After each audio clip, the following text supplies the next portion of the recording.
Life has a funny way of making you rethink everything you thought you knew.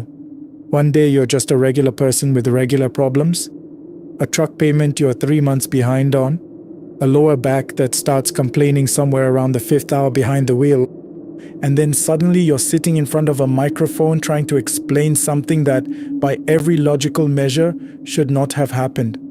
My name is Ray Callahan, I'm 43 years old, and I've been driving long haul for going on 19 years now. I've put more miles on American asphalt than most people could drive in 3 lifetimes, and I've seen a lot of strange things out there in the dark between the exit ramps and the way stations.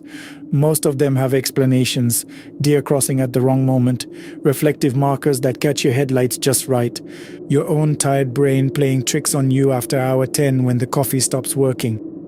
What happened to me on Route 9 in central Nebraska on a Tuesday night in October? That one doesn't have an explanation, not one I've been able to find anyway. I want to give you some context before I get into it because I think it matters. I'm not the kind of guy who spooks easily. I grew up in rural Indiana with a father who thought fear was something you had to actively fight against, like a weed in a garden. He wasn't cruel about it. He just believed that a man who let fear make his decisions for him was a man who'd spent his whole life making the wrong call. So I learned early to push through things that made me uncomfortable, to stay calm when circumstances were trying hard to rattle me. I'm telling you this so that when I describe what I felt that night, you understand it wasn't some dramatic overreaction. I am not a dramatic person. My ex-wife would probably tell you I'm not dramatic enough, which is one of the many reasons she's my ex-wife. Anyway, October, Nebraska. I was running a load of agricultural equipment from a distributor in Kansas City out to a co-op near Scottsbluff, which, if you've never driven that stretch, is about as remote as it sounds. Western Nebraska isn't exactly teeming with civilization once you get off the interstate, and I'd gotten a later start than I'd planned because of a delay at the loading dock that burned most of my afternoon. By the time I was deep into the central part of the state, it was well past midnight. The temperature had dropped into the low 40s, and the sky had that heavy, overcast look that makes the darkness feel like it's pressing down on you from above, rather than just existing naturally around you. I wasn't worried. This was routine for me. The empty 2-lane highways at 2 in the morning, the grain elevators materializing briefly in the headlights and then disappearing behind me, the occasional lit window in the distance marking some farmhouse where someone was either up very late or very early. I knew this world. It was familiar in the way that your own kitchen is familiar when you walk through it in the dark. You know where everything is. You don't need to see it. I remember I was listening to a baseball game on AM radio, some West Coast late game that was almost over, and I was thinking about stopping at a truck stop I knew was coming up in about 40 miles to get some food and maybe close my eyes for an hour before finishing the run. I wasn't tired enough that I felt unsafe. My fatigue monitoring instincts are pretty well calibrated after nearly 2 decades. But I was at that point where eating something real and not from a gas station bag seemed like a worthwhile investment of time. That was when I saw the man standing on the side of the road. He was just there, standing about 8 feet off the shoulder in the high grass, facing the road directly, as if he'd been waiting. He was wearing what looked like a dark jacket, and even though I only had him in my headlights for maybe 2 or 3 seconds as I passed, I registered certain things with the kind of precision that your brain sometimes achieves when something is wrong and it knows it. He was completely still. Not still the way a person stands still. Still the way something inanimate is still. A signpost, a scarecrow.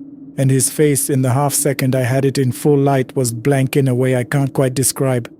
Not expressionless exactly. More like the expression had been removed, the way you'd erase a pencil drawing, leaving only the faint impressions behind. I kept driving. I told myself it was probably just some guy whose car had broken down, maybe someone from one of the farms who'd walked out to the road for some reason. I told myself a lot of things in the next mile and a half because my hands had tightened on the wheel without me asking them to, and the baseball game had started to sound very far away, like it was coming from the bottom of a well. Then I looked in my mirrors. He was in my mirrors. I want to be precise here because I know how this sounds. He wasn't close behind me. He wasn't running after the truck or anything like that. He was at the edge of my trailer's running lights, maybe 120, 130 feet back, standing in the middle of the road. Standing still, facing me. I had been driving at highway speed. There is no version of this that makes physical sense. I told myself the mirror was playing a trick. Angle of light, angle of reflection, something. I looked away. I focused on the road ahead, on the clean, empty darkness of it, on the yellow dashes ticking past under my lights. I counted to 30. Then I looked in the mirror again. He was closer. Not running, not walking as far as I could tell. Just closer. Maybe 80 feet back now, still standing completely still, still facing me. And this time I could see that his head was slightly tilted, the way a dog tilts its head when it's trying to understand something. I will tell you honestly that I said some words out loud that I won't repeat here, and I pressed the accelerator down harder. The truck climbed to about 72, which is faster than I should have been going on that road in the dark, and I kept my eyes forward and did not look in the mirrors again for a full 5 minutes. When I finally did look, there was nothing behind me but dark road. I drove the next 30 miles to the truck stop without the radio on, without thinking about food, without thinking about much of anything except the act of driving and watching the road and watching the mirrors. When I pulled into the lot and stopped and sat there in the cab with the engine idling, I realized I was soaking through my shirt. I didn't sleep that night. I got a coffee and a sandwich and sat in the truck stop diner under fluorescent lights that felt extremely precious to me at that moment. And I ate slowly and watched the other drivers come and go, and I tried to talk myself back to a reasonable place. By the time I got back on the road at 4 in the morning, I had mostly succeeded. Mostly. There's a second part to this, and I debated whether to include it because some people are going to find it harder to believe than the first part. And the first part was already pretty hard to believe. About 3 weeks after that night on Route 9, I was talking to another driver named Phil Asensio, a guy I've known for probably 12 years. Good man, solid driver, not the type to invent things. We were at a fuel stop in Iowa sharing a table and killing 20 minutes before we both had to get back on the road. And somehow the conversation drifted towards strange things we'd seen out on the highways. I hadn't told anyone what happened in Nebraska. I'd been carrying it alone, the way you carry something that you're not sure anyone will take seriously. But something about Phil's manner that day. He seemed a little off, a little quieter than usual. Made me mention it, not the whole thing, just that I'd seen something strange near Scottsbluff, a person on the road. Phil went very still. He looked at me for a moment without saying anything, and then he said, "Was it a man, just standing there?" I felt the hair go up on my arms. Phil had been on a route through central Nebraska in late September, about 2.5 weeks before my experience. He'd seen the same thing. A man standing in the high grass off the shoulder of a county road, completely motionless facing the highway. He'd watched the man in his mirrors the same way I had. The man had been closer with every glance. Phil had done what I'd done. Pressed the gas, kept his eyes forward, drove until there was nothing behind him. But he'd also done something I hadn't. He'd pulled off at the next intersection, maybe 4 miles up, and waited. Sat there with his hazards on for about 15 minutes, just thinking and watching the road behind him. About 12 minutes in, he said, a car came by from the direction he'd come from. A beat-up white sedan doing maybe 30 miles an hour, drifting a little. Phil said he watched it pass, and through the window he could see the driver. It was a man in a dark jacket. He said the driver didn't look at him, just stared straight ahead, hands on the wheel at 10 and 2, expression completely flat. Drove past at exactly the same speed and didn't speed up or slow down or acknowledge Phil at all. I asked Phil if he'd gotten a plate number. He said he'd tried, but something was wrong with the light on the rear plate and he couldn't read it. We sat with that for a minute, the two of us, in a truck stop in Iowa, while the coffee went cold between our hands, and then Phil said, "I think whatever it is, it moves, like it doesn't stay in one place."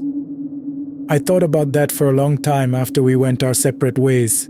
I've thought about it a lot since then. Phil and I are both still driving, still covering the same general territory, still going through Nebraska and Kansas and the emptier parts of the plains. Neither of us has seen the man again. But I'll tell you what I do now that I didn't do before. I don't let myself stop counting miles. I always know exactly how far I am from the last town. I always know exactly how far I am from the next one. And I check my mirrors every 30 seconds, not because I expect to see anything, but because I have learned that the things you don't check for have a tendency to get closer than you want them to. The following story is from a driver named Dennis Prater, who reached out to the show after hearing Ray Callahan's account. He asked us to note that he doesn't consider himself a superstitious person. and that he spent the better part of 6 months trying to find a rational explanation for what he experienced before eventually concluding that he wasn't going to find one. My name is Dennis Prater, and I want to thank the host for having me on and giving me the space to tell this. I'll be honest. Talking about it publicly feels a little strange. For a long time after it happened, I didn't tell anybody, not my wife, not my dispatcher, not the guys I drive with. There's something about this kind of thing that makes you protective of it, or protective of your own credibility maybe, because you know that as soon as it comes out of your mouth, it starts to sound like something you watched on cable television at 2 a.m. instead of something that actually happened to you. But here I am. So I've been driving flatbed for 11 years, working out of a company in Knoxville, Tennessee. We do a lot of construction, material, heavy equipment, that kind of thing. My usual territory is the Southeast and Lower Midwest, so Tennessee, Kentucky, the Carolinas, Georgia, parts of Alabama. I know those roads the way I know my own neighborhood. The night this happened, I was coming back empty from a site near Asheville, North Carolina, heading back toward Tennessee on a state route that runs through the mountain stretch between the two states.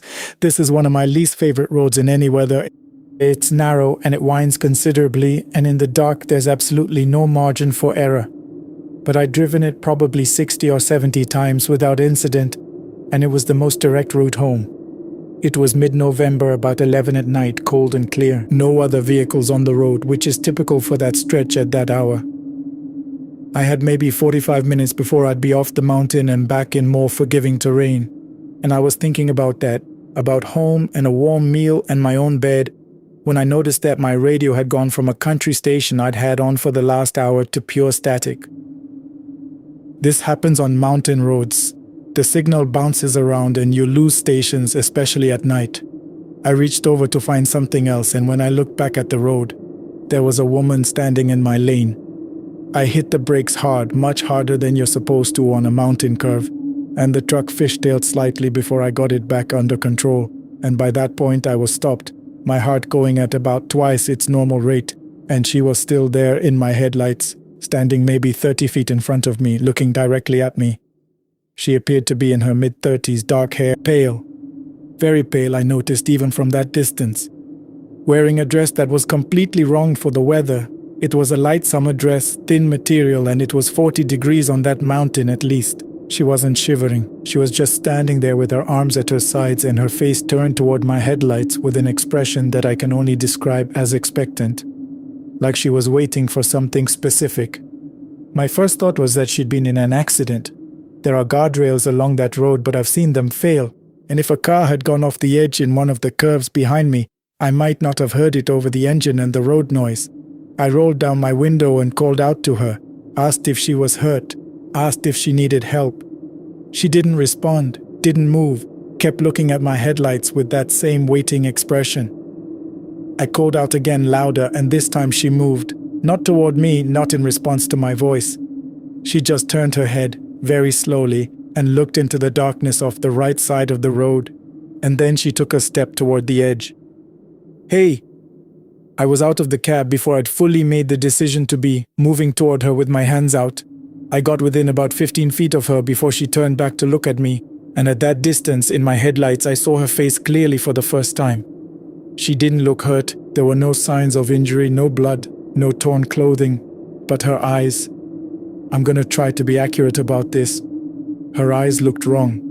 The color was wrong, like the pigment had been washed out, and the way she was looking at me was not the way a person in distress looks at someone who's come to help them. It was measuring, patient, old somehow, in a way that didn't match her apparent age at all. I stopped walking. She looked at me for another moment and then looked back into the darkness on the right side of the road, and then she walked to the edge of the guardrail, stepped over it, and was gone. I stood there on that mountain road in the cold for what felt like a very long time. Then I went to the guardrail and looked over. The mountainside dropped away sharply below it, a slope covered in pine trees going down into the dark.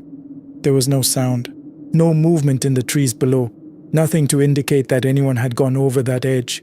No crashing of branches, no impact, nothing. I stood there with my hands on that guardrail for probably 5 minutes. Then I went back to my truck and sat in the cab and didn't move for another 10. When I eventually got back on the road and made it down off the mountain, I stopped at the first place I could find with cell service, and called the non-emergency line for the county sheriff's office. I told them there may have been a woman in distress on the state route up on the mountain, that I'd seen her near the guardrail and that she'd gone over. They took the information and said they'd send someone to check. I gave them my number and kept driving. Nobody ever called me back. I checked the local news for that area for the next 2 weeks. I found nothing about a missing woman, nothing about anyone found on that mountainside, nothing at all. My wife knows this story now. I told her about a year after it happened. She's a practical, grounded woman and she listened without interrupting, and when I was finished she was quiet for a moment and then she said, "Do you think she wanted you to follow her?" I've been sitting with that question for 3 years. I don't have an answer. I don't know what she was or what she wanted or where she went. I know what I saw, and I know that every single time I drive that mountain road now. Which I still have to do. It's still on my roots. I keep both hands on the wheel and my eyes strictly on the road ahead when I'm on those curves. There are places where the dark is just dark, and there are places where the dark is something else entirely. After 11 years behind the wheel, I've learned to tell the difference, even if I still don't understand what that difference means. I just know to keep driving. We continue. Good evening to everyone listening tonight. I hope wherever you are, you're somewhere warm and comfortable. Somewhere with walls and lights and people nearby. I say that not to be dramatic, but because that's exactly the kind of thing you start wishing for after a night like the one I'm going to tell you about. My name is Raymond Decker. I'm 52 years old and I've been driving long-haul trucks for going on 24 years now. My wife always jokes that I've spent more time on the highway than I have in our own living room, and honestly, she's not wrong about that. I know the roads the way a musician knows a song. Not just the notes, but the pauses, the rhythms, the places where something unexpected can come in. I want you to understand something before I get into this. I am not someone who scares easily. In 24 years on the road, I've driven through blizzards in Montana, hauled refrigerated freight through summer flash floods in Mississippi, and once had to change a blown tire on an overpass at 2 in the morning in the middle of New Orleans. I've seen animals on the road, drunks on the road, and things I couldn't explain at first but could always eventually. I say all this because I need you to believe me when I tell you that what happened on Route 9 is the one thing I have never been able to explain. Not to my wife, not to the dispatcher, not to myself. It was a Wednesday in early November, which matters because the days get short fast out there in late autumn. By 6 in the evening it was already full dark, and by the time I crossed the county line headed east toward the distribution hub in Caldwell, the sky was so black and clear it almost looked artificial. The kind of night that has too many stars and no moon at all. I was carrying about 40,000 pounds of packaged goods, paper towels, cleaning supplies, dry goods.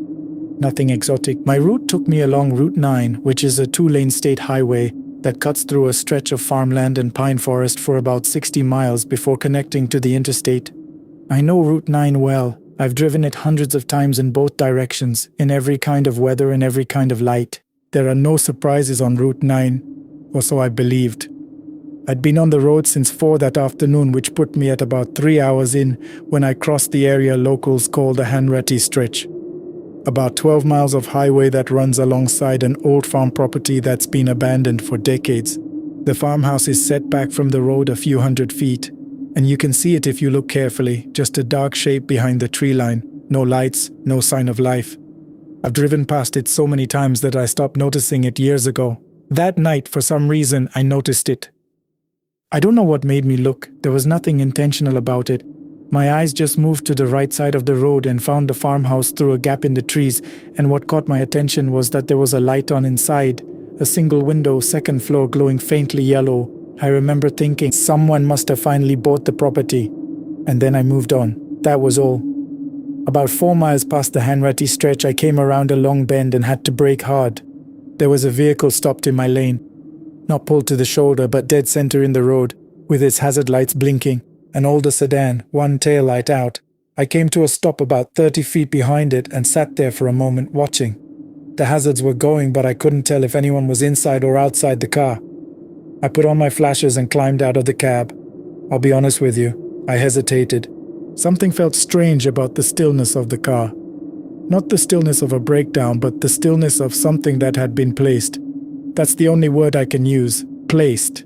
But I pushed that thought aside because a person could be hurt in there, and I wasn't going to drive away from that. As I walked toward the sedan, I could see the driver's door was open. not just unlocked. Physically standing open all the way, the door handle nearly touching the road on the downhill lean of the shoulder. I came around the side and looked inside. Empty, nobody there, no bag, no phone, no coffee cup. The car was entirely clean inside, which struck me as odd even then. The engine was off and the key was gone from the ignition. The hazard lights were running on nothing. There was no battery indicator, no dashboard lit up, just the blinking orange lights out back, ticking away like a metronome in the dark. I stepped back and looked up and down the road.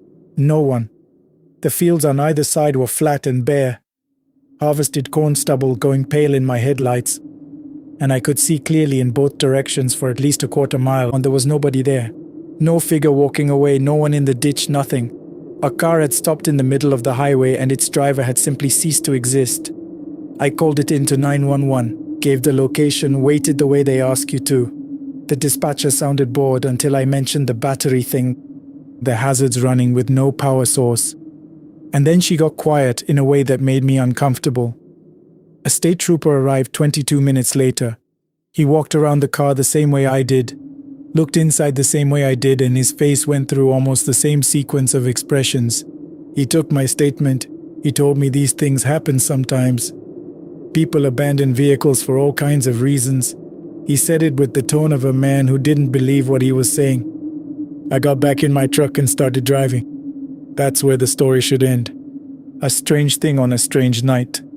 Unsettling, yes, but not inexplicable. People walk away from cars. People do strange things. There is always a rational answer if you wait long enough for it. Except that I kept driving and the road kept going. And about 6 miles past where I'd found the sedan, I came over a rise and saw something standing in the road. A person. Standing still, center lane facing me. I hit the brakes. Good brakes, they caught immediately, and I brought the truck to a stop with maybe 15 feet to spare. My heart was pounding. I sat there with the engine running and the high beams on, and I looked at what was in front of me. It was a woman. She was young. Mid-20s, I'd guess, wearing a dark jacket and jeans. Her hair was loose around her shoulders. She was standing completely still with her arms at her sides, and she was looking directly at my windshield. Not at me specifically. At the windshield, at the glass itself, as if she could see her own reflection in it rather than the man behind it. I waited for her to move. She didn't. I reached over to the passenger seat for my phone and called 911 again. When the dispatcher answered, a different person this time. I told her my location and told her there was a woman standing in the middle of Route 9. I could hear the dispatcher typing. I kept my eyes on the woman the whole time I talked. Sir, the dispatcher said, can you describe her? I described the jacket, the jeans, the loose hair. I said she appeared to be in her mid-20s and was not moving and appeared uninjured as far as I could tell. There was a pause. Sir, I need to ask you something. What is she wearing on her feet? I squinted through the windshield. The high beams lit her up clearly from about the knee up. Below that, the road surface swallowed the light. I can't see, I said. The angle's wrong. Okay, the dispatcher said. Stay in your vehicle, keep your doors locked, units are on the way.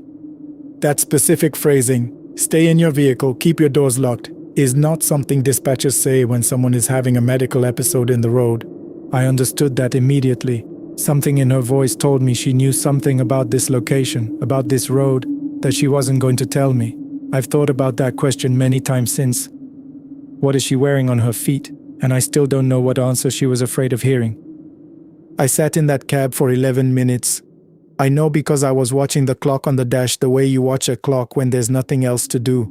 When watching it is the only thing keeping you from doing something foolish. For 10 of those 11 minutes, the woman stood perfectly still. In the 11th minute, she turned her head. Not toward me. She turned it to the right very slowly, the way you turn to look at something in your peripheral vision.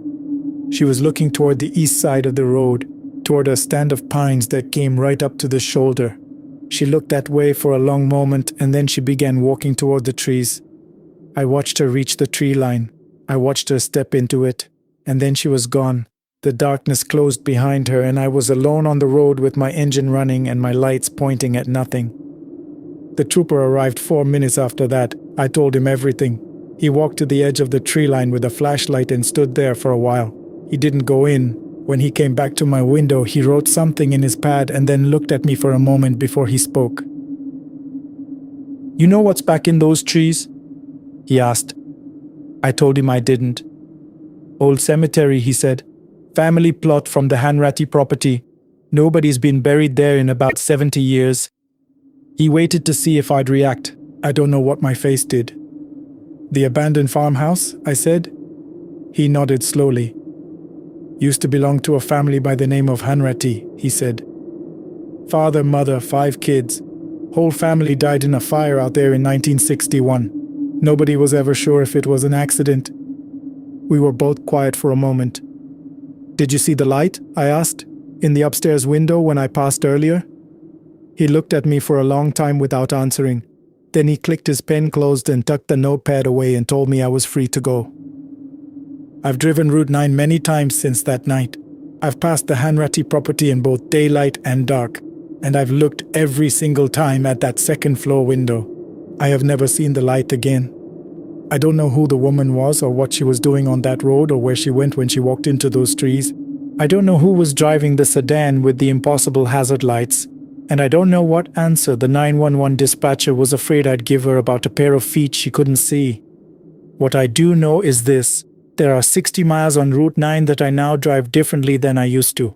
I keep the radio on, I keep the cab lights up, and when I come around that long bend past the Hanratty stretch, I don't look at the farmhouse anymore. Not because I'm afraid of seeing the light on, because I'm afraid of seeing it off. We continue. "Good evening. My name is Daniel, though that's not what my mother put on my birth certificate. I've been driving long haul for 14 years. I started when I was 23, freshly separated from a woman I should have never married and broke in a way that only young men who think they know everything can be. A buddy of mine told me there was good money in it, and he wasn't lying. You spend a lot of time alone, and some people can't handle that. I've always been comfortable in my own head. The road suits me. Over 14 years you see things. You see things at 3 in the morning on empty stretches of highway that you don't tell your friends about because they'll think you've been driving too long without sleep.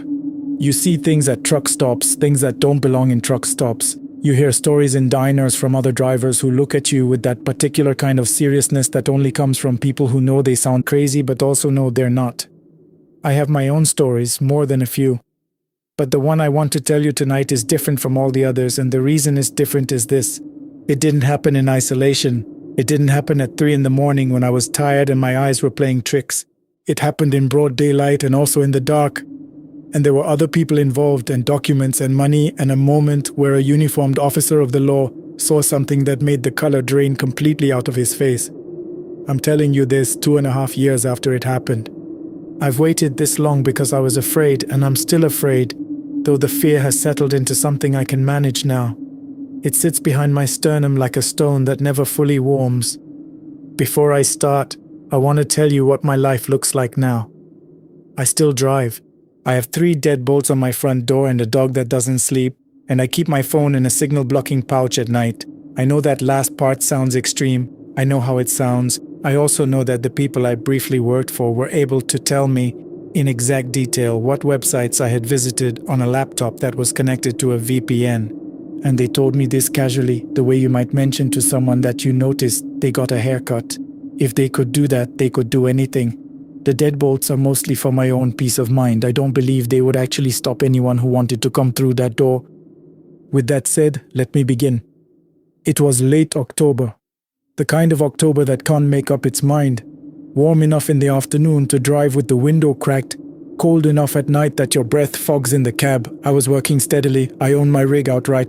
2011 Kenworth T680 that I bought used and have maintained like it's my religion. I do flatbed, dry van, refrigerated, whatever pays.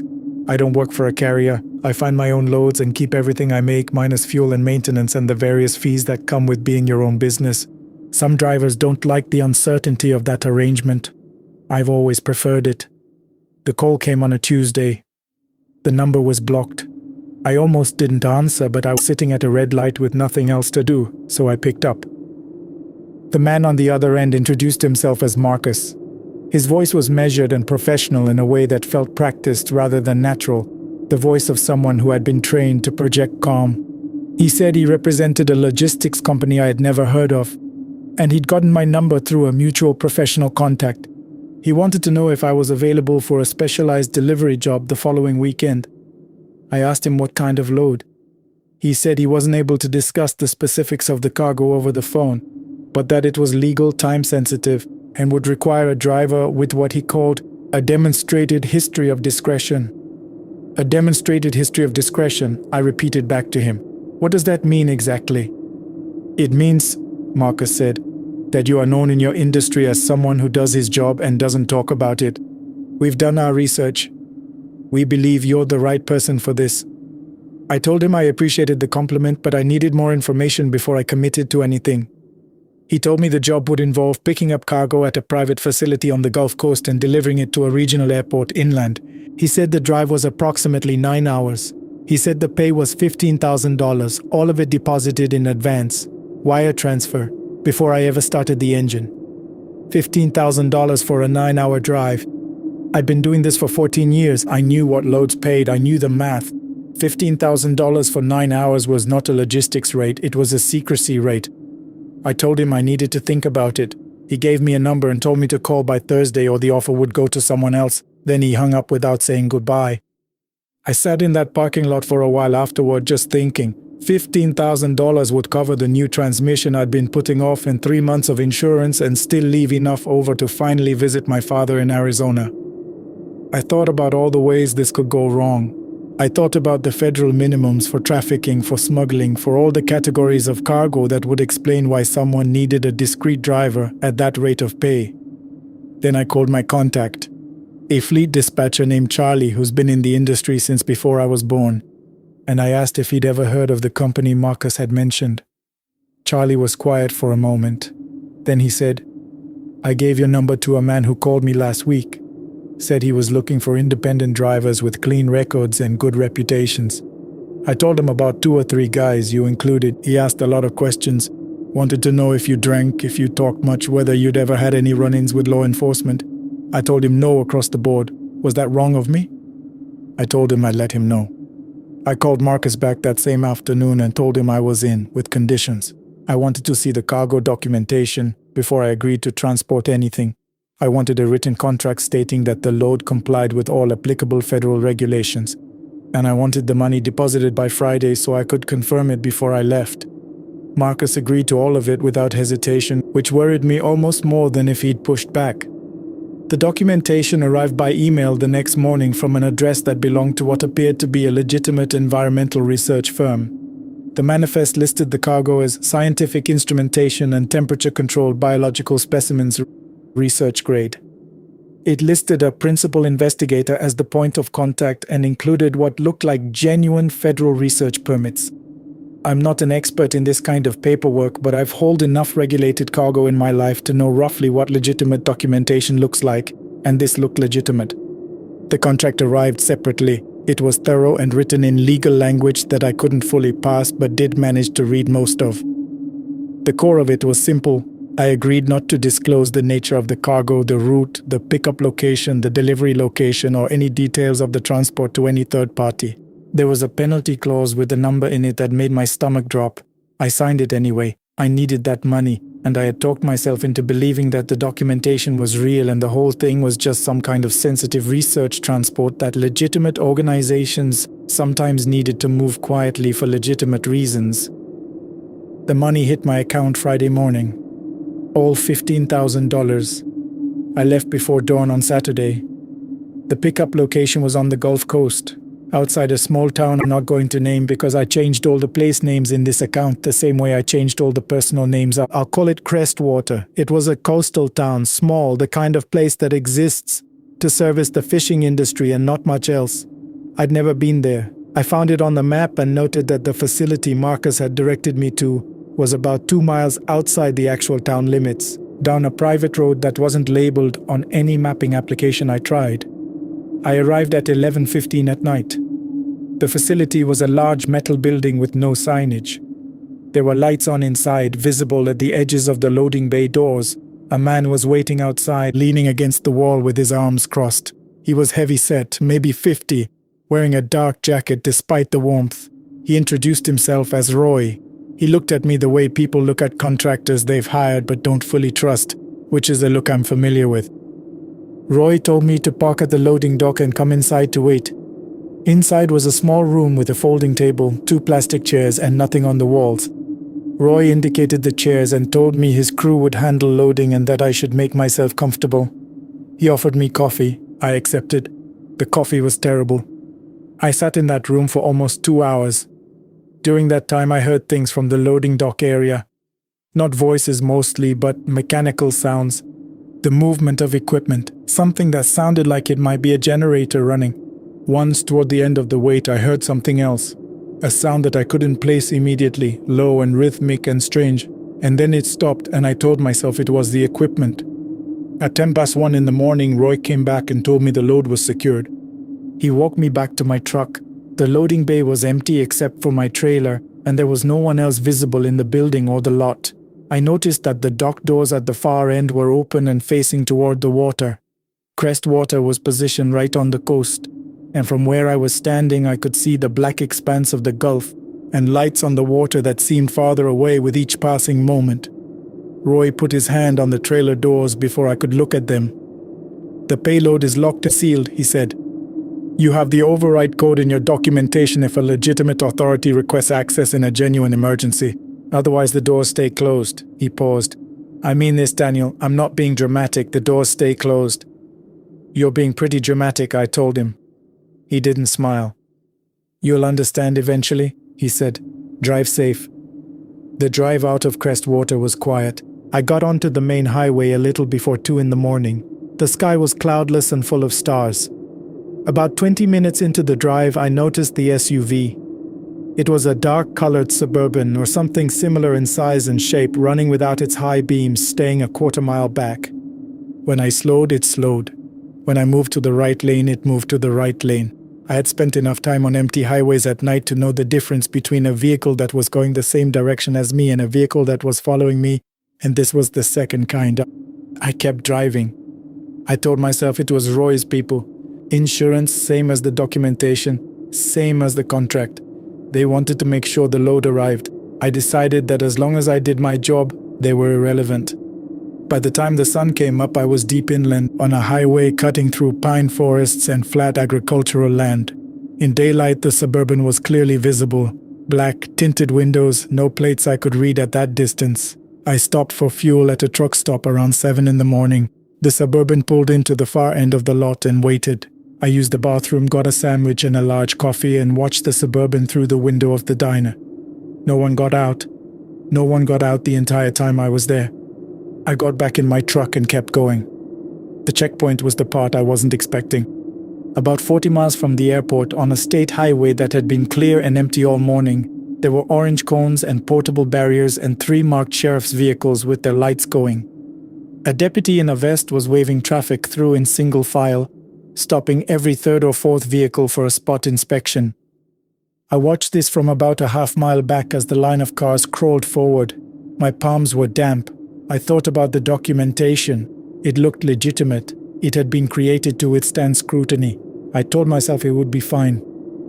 I also watched in my mirrors and saw the black Suburban had closed the distance considerably. It was now 3 cars behind me in line. When I pulled up to the deputy, he was young, late 20s maybe, with the kind of direct professionalism that rookie officers often have before experience either hardens them or wears them down. He asked for my CDL and my bill of lading. I handed them over. He looked at the bill of lading for a long time. He looked at the manifest description. He looked at the permit numbers. Then he looked at me. "Pull over to the secondary inspection area, please," he said. "Right over there, by the cones." I pulled over. 2 deputies joined the first one. They walked around the truck. They checked the exterior of the trailer. Then the first deputy came back and told me they needed to inspect the contents of the load.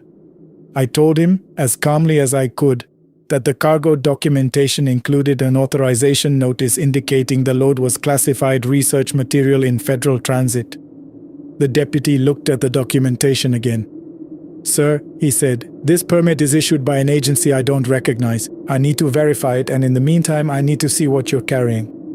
I told him I understood, but that I had been explicitly instructed by my employer that the cargo was not to be opened by anyone except designated personnel at the delivery facility.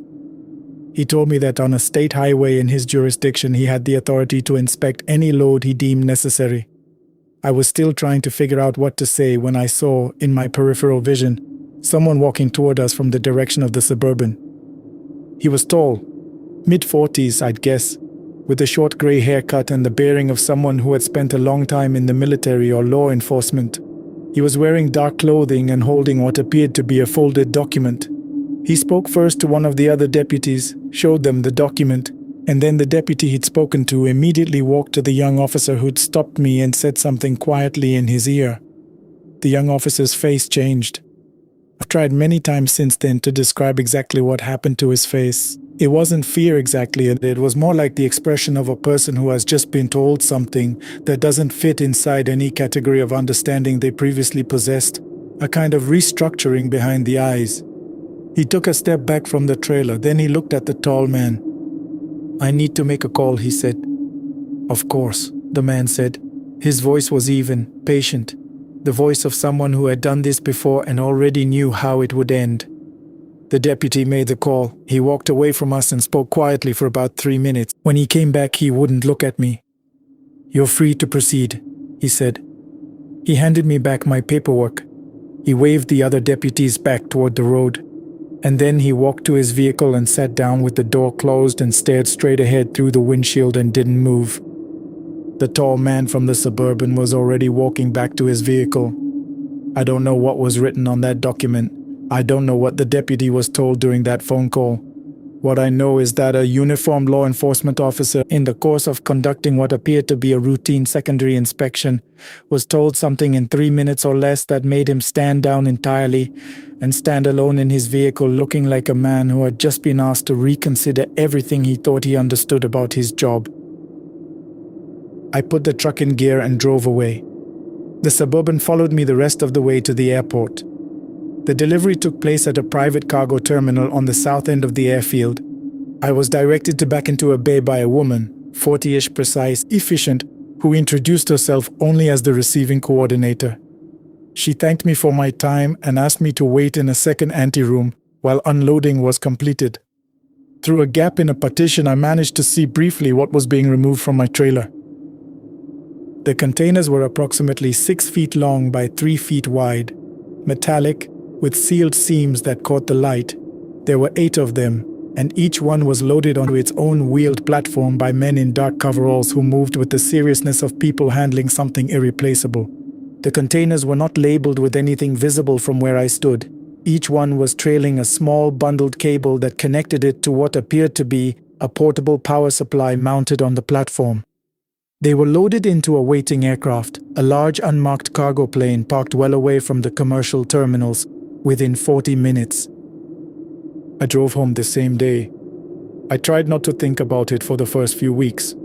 I told myself I'd moved some kind of classified government research equipment, that the secrecy was standard operating procedure for sensitive projects, that there was a rational explanation for all of it. I bought new tires for the Kenworth. I fixed the steps in my back porch that had been rotting for a year. I called my father. But I kept coming back to the sound I'd heard in that loading bay, the one I couldn't identify. Low and rhythmic and strange, and then nothing. And I kept coming back to the young deputy's face. I started researching about 3 weeks after the delivery. I was careful, or I thought I was careful. I used a different device, a tablet I bought in cash from a second-hand shop. I looked up incidents in the Gulf waters near Crestwater over the preceding year. It took me some time, but I found it. There was a blog, the kind maintained by an amateur who cares more about documentation than readership, and it contained a post from about 8 months before my delivery describing unusual events in the Gulf near the town I'd renamed Crestwater. A commercial fisherman had reported seeing something large come down from the sky and enter the water about 3 nautical miles offshore. He described it as making no sound upon impact. A second account from a different source described unusual lighting patterns on the water surface over several nights following. A third account described electromagnetic interference with equipment on vessels operating in that area. The blog author noted that the US Navy had issued a notice to mariners restricting access to a section of those waters for a period of approximately 3 weeks following the initial incident, citing unexploded ordnance assessment. The blog author did not believe it was unexploded ordnance. I had read this post and 2 or 3 others on the same site over the course of maybe an hour. I remember closing the browser feeling the particular kind of unease that comes not from fear exactly, but from the sense that something you already knew has been confirmed by a source outside yourself. I put the tablet in a drawer and tried to forget about it. 10 days later, Marcus called. I stared at the blocked number on my screen for 2 full rings before I answered. "Daniel," Marcus said, "I hope you're well." I told him I was fine. "I wanted to call you personally," he said, "partly to let you know that your work was appreciated, genuinely. You handled yourself extremely professionally, including during the administrative situation you encountered on the way to the airport. That could have gone much worse and it didn't, and that's partly a credit to you." I thanked him. I kept my voice steady. "I also wanted to mention," he said, "and I want you to understand that I'm saying this with complete goodwill and no intention to alarm you. I wanted to mention that some of my colleagues have noticed you've been doing some background research on the internet. I understand why. You're a thoughtful person. Curiosity is natural, but I would strongly encourage you to let that particular curiosity rest." I didn't say anything. "The things you're reading about," Marcus continued, "are not things that are going to be confirmed or denied by anyone in any official capacity in the near term. That's not a threat, it's just a reality, and spending time on those websites will not bring you any closer to understanding what you moved, and it will bring you to the attention of people who are considerably less patient and good-natured than I am. Do you understand?" I told him I understood. "Good," he said. "Enjoy the money. You earned it honestly. Have a good life, Daniel." He hung up. I sat at my kitchen table for a long time after that. My dog was watching me from across the room. She's a shepherd mix, perceptive in the way that dogs are, and she knew something had happened. I looked at my phone. I looked at my hands. I thought about the tablet in the drawer. I got up and dropped it in a public trash can 2 blocks from my house the next morning. 2.5 years later, I'm still on the road. The Kenworth is running well. I take the loads that make sense, and I don't think too hard about what other people are moving in the hours before dawn on empty highways. But I think about that deputy. I think about him a lot, actually. About what he was told in those 3 minutes on the phone. About whether he ever told anyone. About whether he still thinks about it the way I still think about it. I changed every name in this account, including the town, including my own. Not because I think it'll matter if the people Marcus works for want to find this. They already know who I am. They've made that abundantly clear. I did it because the changing of names felt like a small act of control in a situation where control has otherwise been almost entirely absent. I don't know what was in those containers. I have ideas. I think most people reading this will have the same ideas. The smell in that trailer. It's the thing I think about most when I'm driving alone at night and the road is empty and the radio is off. I've tried for 2.5 years to place it. The closest I can come is this. It was the smell of something that had come from very deep water, preserved in a way that was clinical rather than natural, antiseptic and organic at the same time, cold and alive. That's the best I can do. I think about the containers with their bundled power cables and their sealed seams and the careful, reverent way those men in coveralls loaded them onto that aircraft. I think about the plane with no markings parked away from everything else in the dark. I think about the sound in the loading bay. The low rhythmic sound that stopped. I drive. The road goes on.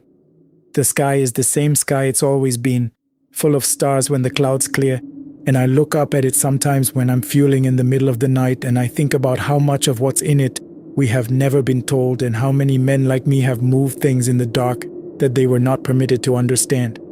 I hope someday someone opens those files. I won't be the one to do it. I have a dog who doesn't sleep and 3 deadbolts and a life I'd like to keep living. But I hope someone does.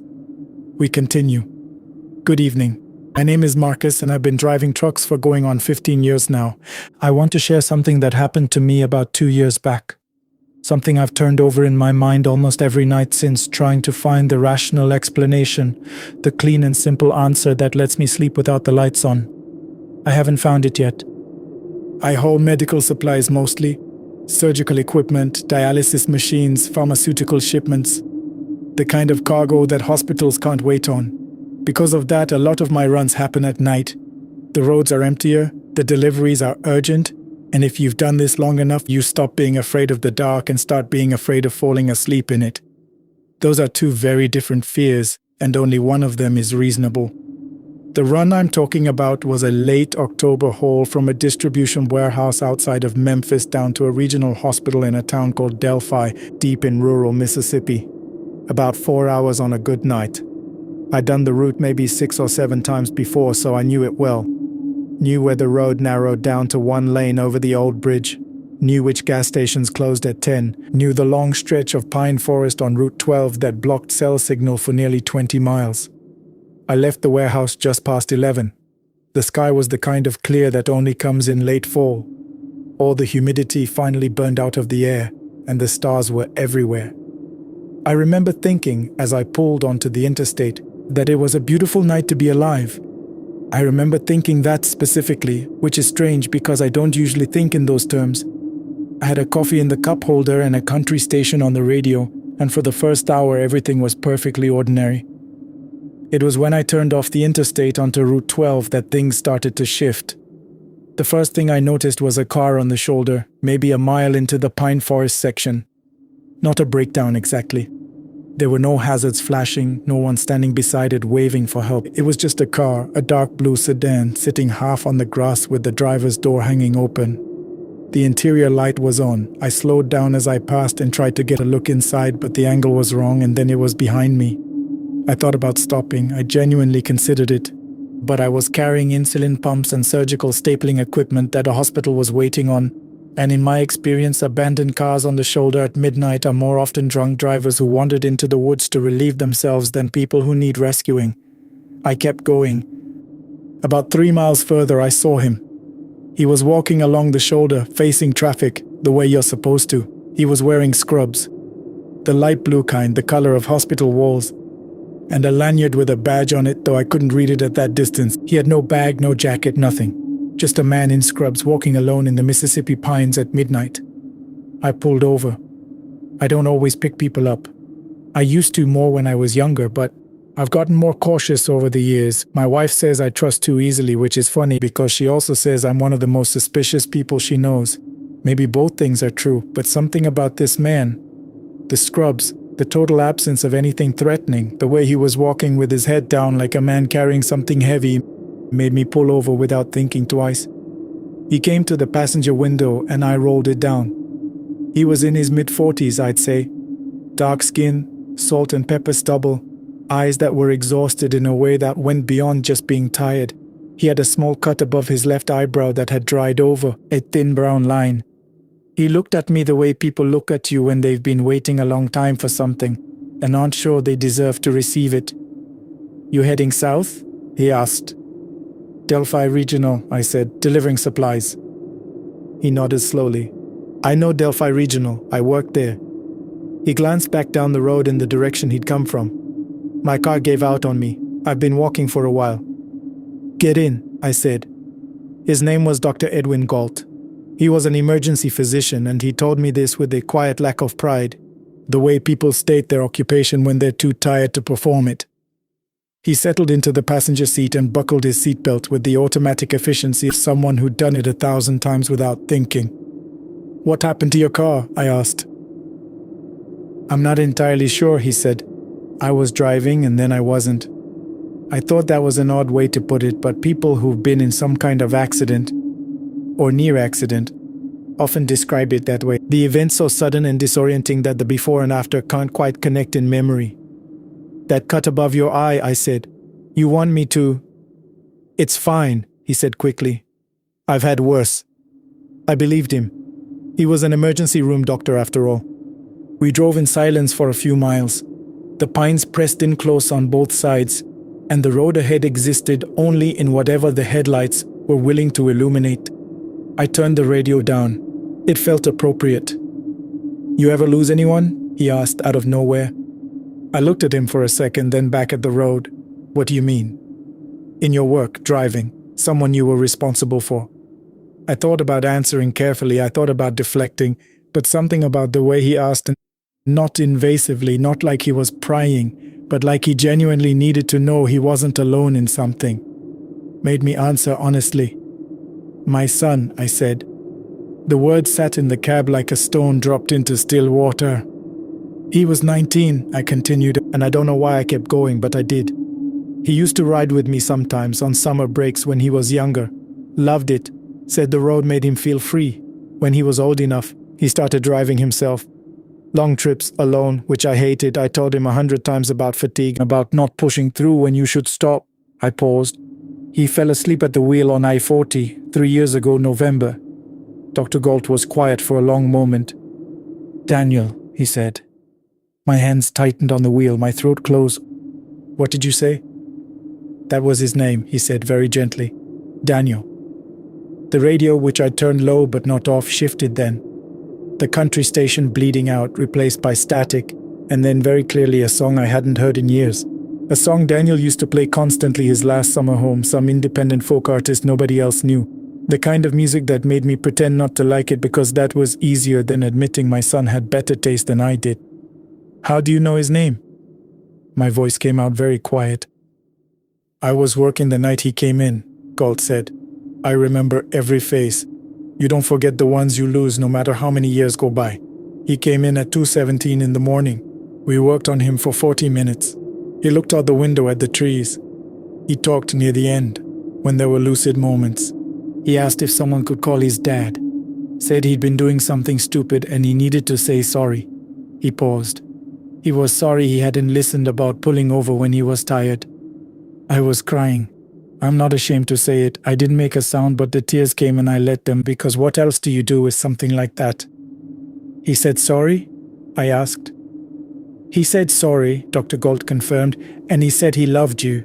Those were the last clear things he said. We drove the last 8 miles to Delphi in almost total silence. I didn't trust myself to speak, and Dr. Galt seemed to understand that. He sat with his hands folded in his lap, looking ahead, patient in the way that people who have spent a long time in the company of grief become patient. When the hospital came into view, the lit sign, the emergency bay, the ordinary fluorescence of a place where people went to be saved or not. I pulled into the main entrance and stopped the truck. "Thank you," I said, not sure if I meant for the ride or for everything else. He nodded, opened the door, and stepped down. Then he stopped and looked back at me. "He was kind," Galt said. "Your son. In my experience, the way a person is in their last hour tells you who they really were. He was kind and he was brave and he was sorry and he loved his father. You should know that." He walked toward the entrance and I watched him go, and then I went around to the loading dock to make my delivery. The receiving nurse signed for the shipment and we went through the inventory together, the usual process. Afterward, making small talk while I loaded the empty containers back on the truck, I mentioned the doctor I'd given a ride to. She looked up from her clipboard. "Scrubs, lanyard, a cut above his eye?" "That's right." She set the clipboard down slowly. Her expression did something complicated that I've tried to describe to myself many times without success. "Marcus," she said, and I hadn't told her my name. "Dr. Edwin Galt died 3 years ago, October 28th. His car went off Route 12 during a night shift drive home. We lost him about 3 miles into the Pine section." The receiving bay felt very cold then, or maybe I just noticed the cold for the first time. "We see him sometimes," she said quietly, like she was used to saying it. "Staff who drive that route late at night, he's always walking the shoulder, always heading toward the hospital." She looked at me steadily. "He was the attending physician the night your son came in. I know because I looked it up after the first person reported seeing him. The dates match, the case matched." I didn't say anything. "He keeps going back," she said. "I think he keeps going back to finish something." I've driven Route 12 maybe a dozen times since that night. I always slow down when I reach the pine forest section. I always look at the shoulder. I haven't seen him again. But I keep the radio on, and sometimes on the long quiet miles where the cell signal dies and the trees press close, I'll hear very faintly that song Daniel used to play, the one nobody else knew. And I take it as a message. I take it as my son telling me he's all right. I take it as two men. A doctor who couldn't let go and a father who needed to hear something. finding each other on a dark road in Mississippi and doing what they were both there to do. My name is Marcus Webb. I've been driving these roads for 15 years, and I believe in things now that I didn't used to believe in. I think that's the only ending to this story that makes any sense. We continue. My name is Dale Rutherford. I've been driving long haul for going on 19 years, and I'm not a man who scares easy. I say that not to brag, but because what I'm about to tell you needs that context. You need to understand the kind of person I was before that night, so you can understand why I'm different now. I grew up in Odessa, Texas, out where the land is so flat and empty, you start to believe there's nothing left to discover in this world. I drove my first 18-wheeler at 22 and never looked back. I've hauled refrigerated beef through Wyoming blizzards. I've driven through the smoke of California wildfires with the cab glowing orange at 3 in the morning. I've had blowouts on mountain passes in Colorado and kept the rig steady by sheer muscle and will. I am not what you would call an anxious man. But I was having what my doctor called very carefully a rough stretch. My father had died 9 months before this happened. Lung cancer. The kind that takes a man in 2 months flat once it decides to move. He and I had never been close. He was a hard man. Silence is more than words. And I think that made it worse, not better, because there was no resolving anything by then. Just a hospital room and a hand that didn't squeeze back. I held it anyway. 3 months after the funeral, my ex-wife Lisa called to tell me our daughter Haley, who was 14, had started refusing to talk about me. Not to Lisa, not to her school counselor, just me, erased. A decision Haley had apparently made quietly and entirely on her own. I'd missed her 8th grade recital because of a delivery conflict I could have rearranged if I'd tried. She didn't tell me she was upset, she just stopped. Lisa said she wasn't angry, not exactly, that it was more like Haley had decided to protect herself. That was almost worse. So I was out there on the road in a way that felt different from before. I was putting miles between myself and something I couldn't outrun, and some part of me knew it. In March, I was running a refrigerated load of medical supplies from El Paso up toward Albuquerque. I'd done the route dozens of times. I-25 North is straightforward. Wide lanes, decent pavement, rest stops every 50 miles or so. But there'd been a bad accident involving a fuel tanker north of Las Cruces, and the state police had shut down a 40-mile stretch. The backup was catastrophic. I sat in it for 2 hours before I pulled up my atlas. A real paper one, not GPS, because I've never fully trusted GPS in the desert, and started looking for alternatives. There was a county road, Route 9 on the map, that cut northwest and rejoined the highway above the closure. It was marked as paved. The distance looked roughly equivalent. I'd lost 3 hours and I had a delivery window closing on me, so I made the decision quickly. The way you do when you've been on the road long enough to trust your own judgment, maybe a little too much. The county road was paved technically, though paved was doing a lot of work. It was narrow, barely wide enough for my rigger, with crumbling asphalt edges that dropped off into hard-packed dirt and scrub. The desert pressed in close on both sides, mesquite and creosote and the odd skeletal yucca catching in the headlights. There was no moon worth mentioning that night. The sky was full of stars, but they gave no useful light down at road level. I made good time for the first 20 miles. No traffic in either direction, which struck me as unusual but not alarming. Road closures tend to funnel everyone onto the same detours, and I'd expected to share this one, but there was nothing, not a set of taillights ahead, not a pair of headlights in my mirrors, just the road and the dark. Around mile 23, I came over a low rise and saw something pulled off on the right shoulder ahead. It was a pickup truck, a mid-90s Ford F25, or the kind with the long bed, with a 2-horse trailer attached. The engine was running. I could see the exhaust rising in the cold night air. No hazard lights, but the cab lights were on. That faint amber glow that means someone left the dome light burning. The truck was parked cleanly, not canted or stuck, just sitting there on the shoulder with the engine going and the doors closed. I slowed as I passed and looked into the cab. Empty. No one in the driver's seat, no one on the passenger side. I could see a coffee cup in the cup holder and a jacket balled up on the seat. I pulled about 400 yards ahead and stopped. I sat there for a minute or two looking in my passenger side mirror. Nothing moved. The truck just sat there, engine running, nobody inside. Now here's something you need to understand about people who work out in ranch country. You don't leave your truck running unattended, especially not at night in the desert. It means something went wrong. Broken down rigs you can explain. You pull over, the engine quits, you wait for help. But an engine still running with the driver gone means someone left in a hurry or someone left involuntarily. And there was the horse trailer. I thought about that. If there were horses in there, they needed attending to. I called 911 before I got out. There was half a bar of signal, which was more than I expected, and I got through to a dispatcher who told me they'd send someone to check it out and that I could go ahead and leave. I told her I was going to wait and make sure there wasn't anyone injured nearby. She asked me to be careful. I put on my vest, took my flashlight, and walked back. The first thing I noticed was the quiet.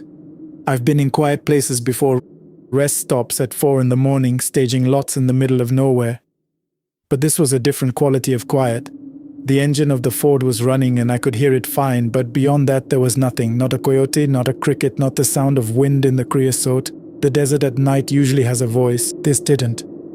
The second thing I noticed was a smell. Not a bad smell, not like rot. More like damp stone or the inside of a cave. Something underground and sealed. It was out of place in a way I couldn't explain and didn't like. I knocked on the driver's window, no response. I tried the door. It was unlocked, so I opened it slowly and looked in. The jacket on the seat belonged to a woman. That was clear from the cut of it. There was also a purse. Brown leather, unzipped. And inside the purse a wallet with cash cards, a driver's license. I looked at the license photo and name. Sandra Vila, 41 years old, from Deming, New Mexico. She was smiling in the photo, dark hair pulled back. The unsuspecting kind of smile people have when they think nothing unusual will ever happen to them. On the passenger seat under the jacket there was a spiral notebook. It had slid partly open. I could see handwriting. I know I shouldn't have read it. I want to say that up front. But I was standing there in the cold beside an empty truck with a running engine on a road where no one else had passed in 20 miles, with the smell of caves around me and that terrible silence, and I needed information. I needed to understand what I was dealing with. I took the notebook and read it, standing there beside the open door with my flashlight.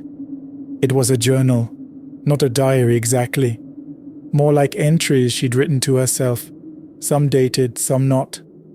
Most of it was ordinary. Notes about the horses, expenses, an argument with someone named Curtis about the property line. Then, dated 3 days before I found it, the tone changed. She wrote that she'd been driving this same road in daylight when she'd had to stop because a figure was standing in the middle of the road about a quarter mile ahead. She'd assumed it was a person who needed help and had pulled over and gotten out. But as she walked toward the figure, she realized it wasn't moving at all. It was standing completely still in the afternoon heat, arms at its sides, facing her direction. Then she wrote, "It looked like my mother. My mother has been dead for 11 years. Same height, same posture, same way she used to stand on the porch waiting for me to come home. I stopped walking. I couldn't move. I know it wasn't her. I know that. But I couldn't make myself go forward or back. I just stood there in the road and the figure stood there too. And after a while I started to hear something. A voice. Very faint. It was saying my name." She wrote that she'd gotten back in the truck and driven away without looking in the rearview mirror. She told herself it was heat and grief and exhaustion. But she'd had to come back this way tonight, she wrote, because it was the only road to the east property. That was the last entry. I closed the notebook and put it back on the seat and stood there in the dark for a long moment. Then I checked the horse trailer. There were 2 horses inside, a bay and a grey, both standing calmly, which horses don't usually do when they're frightened. They looked at me without alarm. They had water and they seemed fine. I went back to my rig. I sat down behind the wheel and I thought about Sandra Vila and where she had gone and about the figure she described standing in the road. Then I thought about Haley. I thought about the way she used to run to the end of the driveway when she heard my truck coming. She'd be maybe 7 or 8 years old in whatever she'd thrown on that morning, running with that complete lack of self-consciousness that kids have. I thought about how I hadn't been there enough to become a permanent fixture, and how she'd quietly decided to let me become an absence instead. I thought about my father's hand that didn't squeeze back. And while I was thinking about these things, I heard someone knock on the passenger door of the cab. It was a single knock, deliberate, at cab door height, not ground level. I went completely still. My hands were on the wheel and I did not move them. I told myself it was a branch, though there were no trees near enough to reach the cab. I told myself the wind had knocked some piece of debris against the door, though there was no wind. I sat there and I did not look at the passenger window because something in me, some old instinct I didn't know I had, said very clearly, "Do not look." Then I heard the voice. It was Haley's voice. 14 years old, the way she sounds now, not the way she sounded at 7 when she ran to meet me. Her current voice, the one I'd heard the last time she'd agreed to talk on the phone 8 months ago, it said, "Dad." Just that, just the one word. I felt something in my chest go soft and terrible because it sounded right. It sounded exactly like her. Not a recording, not a distortion. Just her, standing outside my passenger door, saying the one word I wanted most to hear from her. My hand moved toward the door handle. I'm not going to pretend it didn't. It got within 6 inches before I pulled it back. I thought about Sandra Vila's notebook. I thought about the figure standing in the road that looked like her dead mother. I thought about what Sandra had written. It was saying my name. And I thought about the fact that Haley was in Phoenix with her mother, 350 miles from this road, and it was 11:30 at night. I gripped the wheel with both hands. I stared straight ahead through the windshield. I did not look at the passenger window, and I said out loud, in a voice I worked hard to keep level, "That's not her." The silence that followed was enormous. Then, after a long time, I heard something that I cannot adequately describe.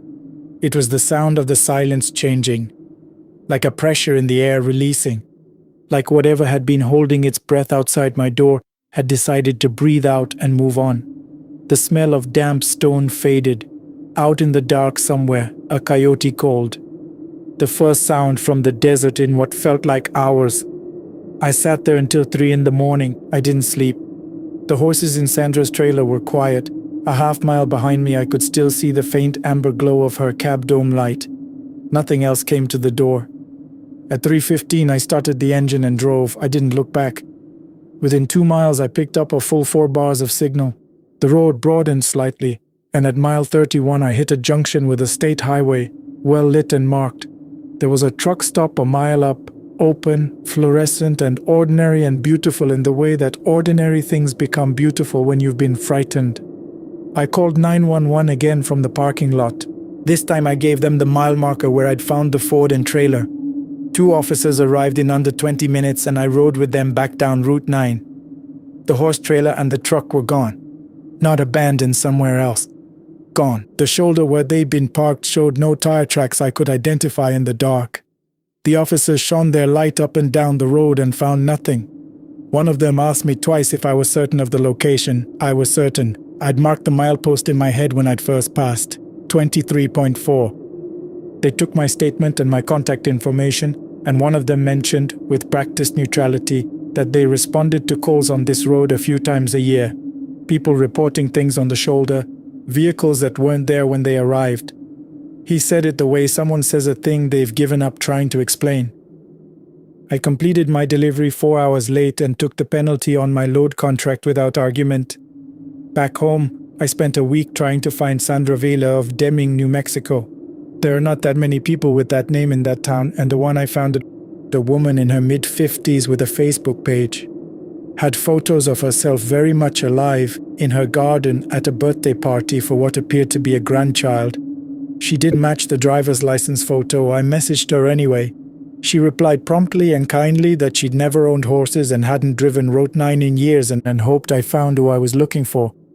The woman in the driver's license photo, the one who'd written in the spiral notebook about a figure in the road that looked like her dead mother. I never found her. I don't know if that name was real. I don't know if she is. What I do know is this. 3 weeks after that night, I called Haley, not texted. Called, which I hadn't done in months because I was afraid she wouldn't pick up. She picked up on the second ring. I don't know why she did.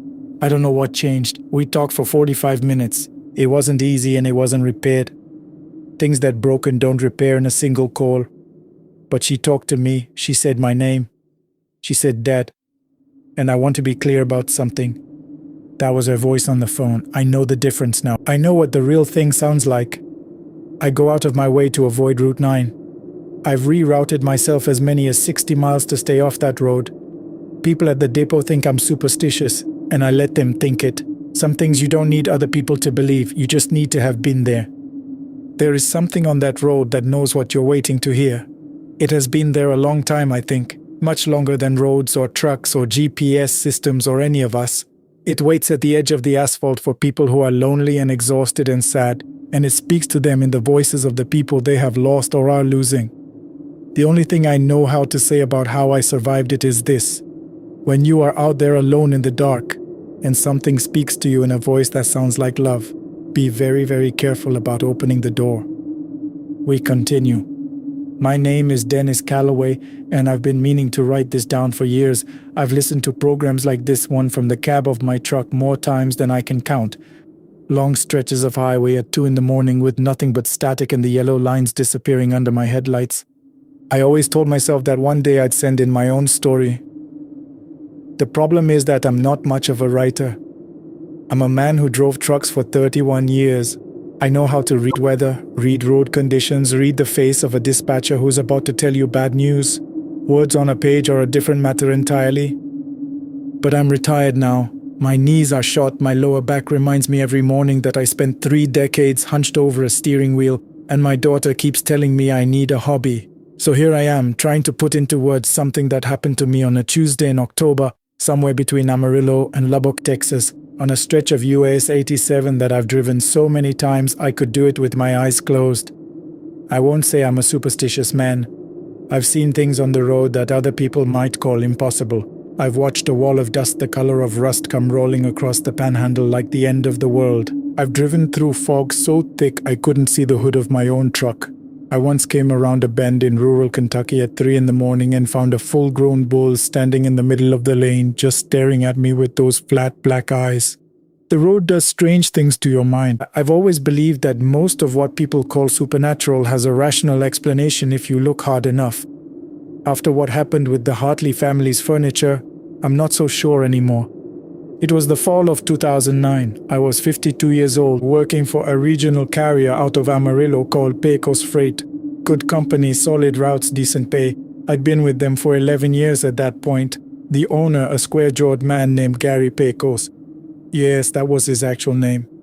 Ran the operation the way his father had, which meant he valued reliability above everything else. You showed up on time, you delivered on time, and you didn't complain. I respected that.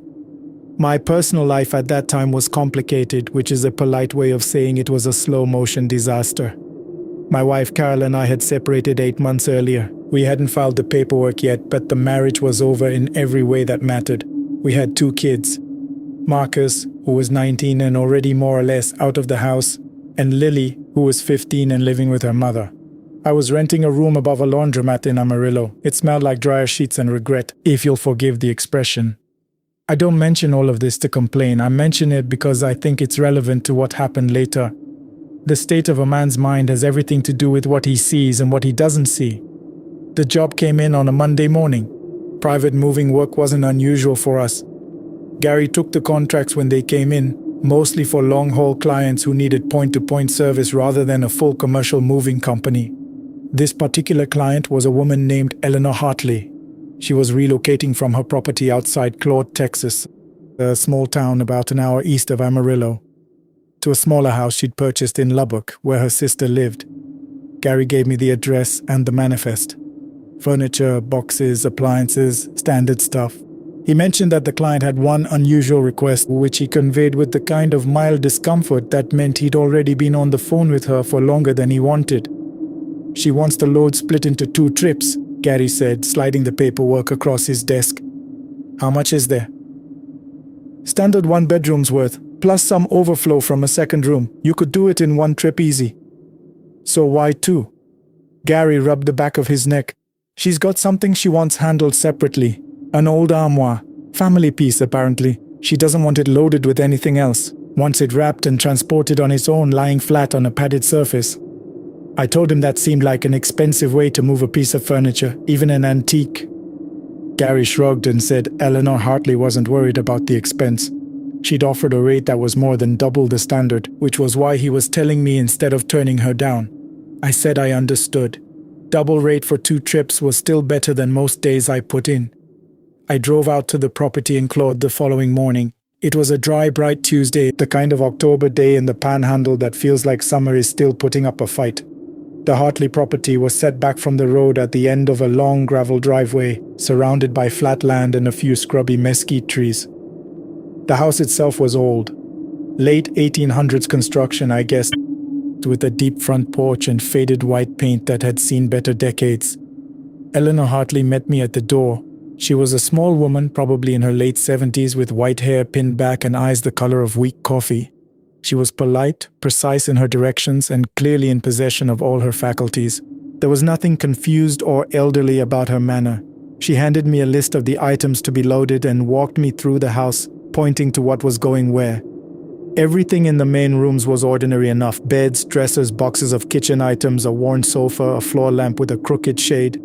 It took me about 2.5 hours to load it all, and I drove it to the Lubbock address. A neat little house near Texas Tech that smelled like fresh paint, and unloaded it there by early afternoon. Eleanor's sister, a woman named Ruth, who wore her hair in a tight gray bun, helped me direct the furniture placement and gave me a glass of iced tea when we were done. I drove back out to Claude for the second load. Eleanor was waiting on the porch when I returned, sitting in a rocking chair with her hands folded in her lap. She watched me pull up the driveway with an expression I couldn't quite read. Not quite worry, more like the face of someone who has made a decision they're not entirely comfortable with, but have committed to anyway. She led me through the house and down a short hallway to a room near the back, a kind of spare room or study, with bookshelves and a writing desk and a braided rug on the floor. The armoire was in the corner. I want to be careful about how I describe it because I don't want to oversell it. It looked like a wardrobe or a large cabinet, maybe 6 feet tall, made of dark wood that had been stained almost black. The wood grain was tight and fine. Walnut, I thought, or maybe cherry that had darkened with age. The doors were closed and had a simple brass latch. It was heavy-looking, the kind of furniture that doesn't move easily. There was nothing obviously strange about it. It wasn't carved with strange symbols or covered in unusual markings. It looked like an old piece of furniture in a house full of old things. But when I stepped into that room, something shifted in me. The only way I can describe it is that the air was different. Not colder exactly, though there was a faint coolness to it. It felt heavier somehow. The way the air feels right before a thunderstorm, when the pressure changes and everything seems to hold its breath. I'm a practical man. I noticed it and moved on. Eleanor told me the armoire had been in her family for 4 generations. It had come over from Germany with her great-grandmother, a woman named Hilda, in the late 1880s. It had lived in this room for the past 40 years, ever since Eleanor's mother had died and Eleanor had inherited the property. "I need you to lay it on his back," she said. "Face down, not face up. The doors must stay latched, and I need you to drape this over it before you move it." She handed me a heavy canvas drop cloth, the kind painters use. "Face down might damage the top panel," I said. "If we lay it face up..." "Face down," she said again with a quiet finality that ended the conversation. I covered the armoire and got it onto the truck with the help of a rolling dolly and a good deal of effort. The thing weighed more than anything had a right to weigh. Even on the dolly, it felt anchored to the floor like it didn't want to move. I worked up a sweat just getting it down the hallway. Once it was loaded, Eleanor walked to the back of the truck and looked at it for a moment. Then she looked at me. "Mr. Calloway," she said, "those latches need to stay closed. Whatever you hear, please don't open those doors." I told her I wouldn't. She nodded slowly. Then she said, "There are things in this world that shouldn't be disturbed. This is one of them. It belonged to my great-grandmother, and before that to her husband, and before that to people I know very little about except that they were not good people." She paused. "I'm moving it to Lubbock because I want it to be near me when I go. My family has kept it contained for a long time. I intend to be the last one who carries that responsibility." I didn't know what to say to that. I said I'd be careful. She gave me a long look that seemed to go past my face, the way doctors look at you sometimes when they're seeing something other than the person in front of them. Then she thanked me and went back into the house. I should have driven straight to Lubbock. The route was simple. Take US 87 south and don't stop until you get to where you're going. Under normal circumstances, I would have done exactly that. But about 20 miles south of Claude, I noticed the temperature in the cab dropping. Not dramatically, just a degree or two at first, the kind of thing you might chalk up to the weather. I turned the heater up, the temperature kept dropping. By the time I was passing through the small community of Tulia, I could see my breath. The truck's heater was working fine. I checked the gauges. Engine temp was normal. Everything looked good. But inside the cab it was easily 55 degrees, maybe less. I pulled on the jacket I kept behind the seat and kept driving. That's when I started to hear it. It started as a sound I couldn't locate. A low rhythmic knocking like someone rapping their knuckles on wood. I turned the radio down and listened. It was coming from the cargo box. At first I convinced myself it was road vibration. Something settling maybe, or a strap that had come loose and was tapping against the metal wall. That happens. I've been driving long enough to know that trucks make all kinds of sounds and most of them mean nothing. But this was too regular, too deliberate. 3 knocks, then a pause, 3 knocks, then a pause, like someone waiting to be let in. I kept driving. Eleanor's instructions had been clear. Whatever you hear.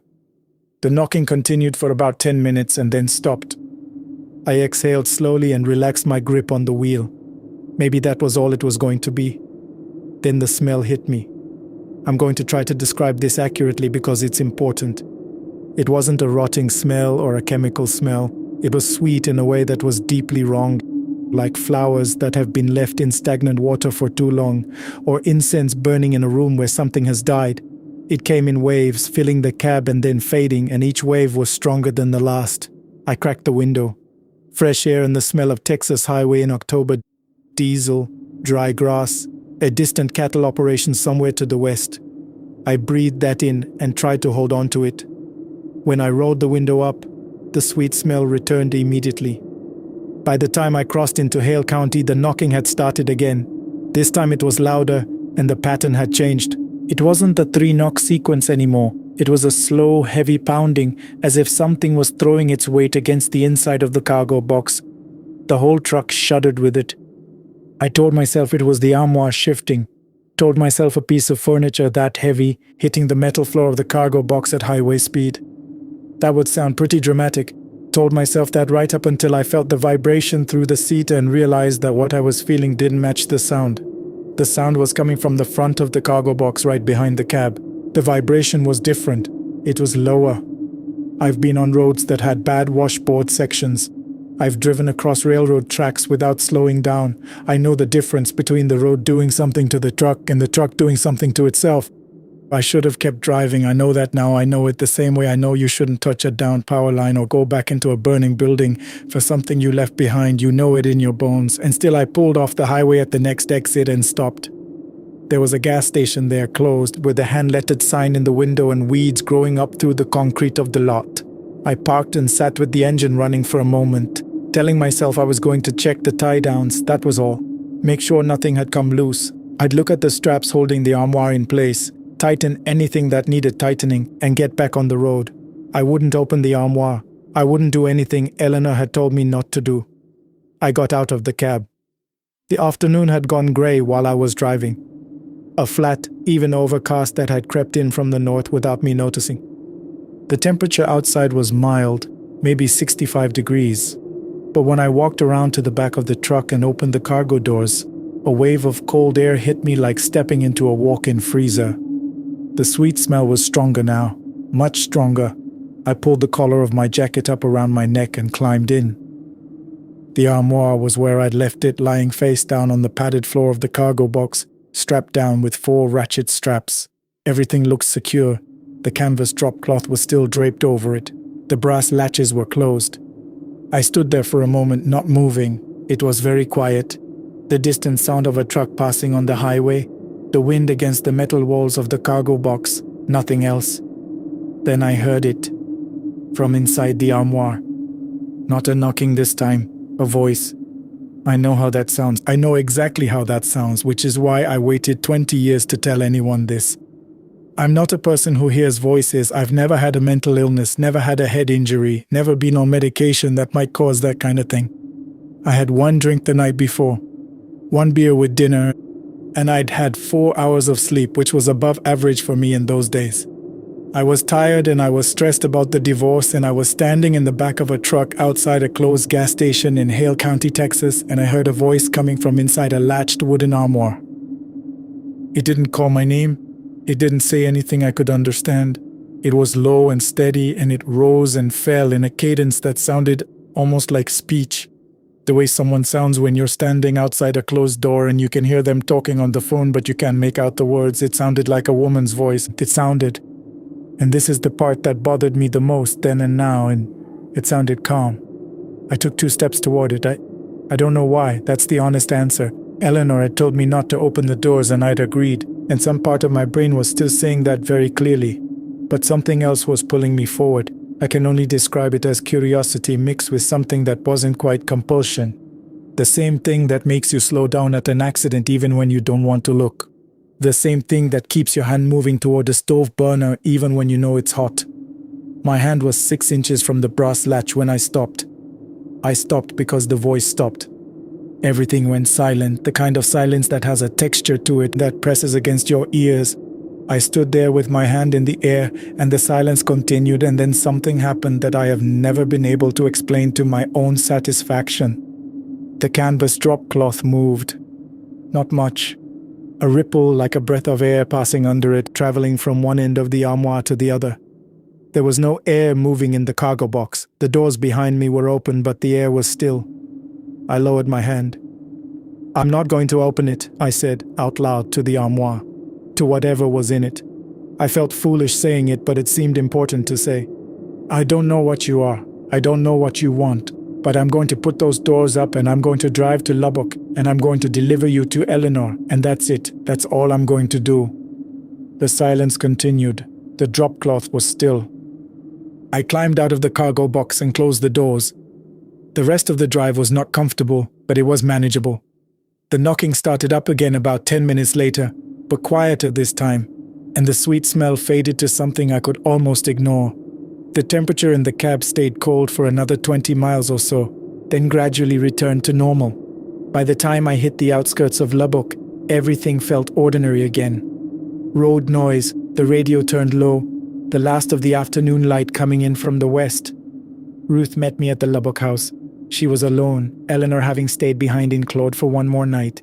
I told Ruth I'd had an unusual drive. She looked at me carefully and asked if I'd opened the armoire. I told her I hadn't. She nodded slowly, the same way Eleanor had nodded when I'd promised to be careful. "Good," she said, "it can be persuasive."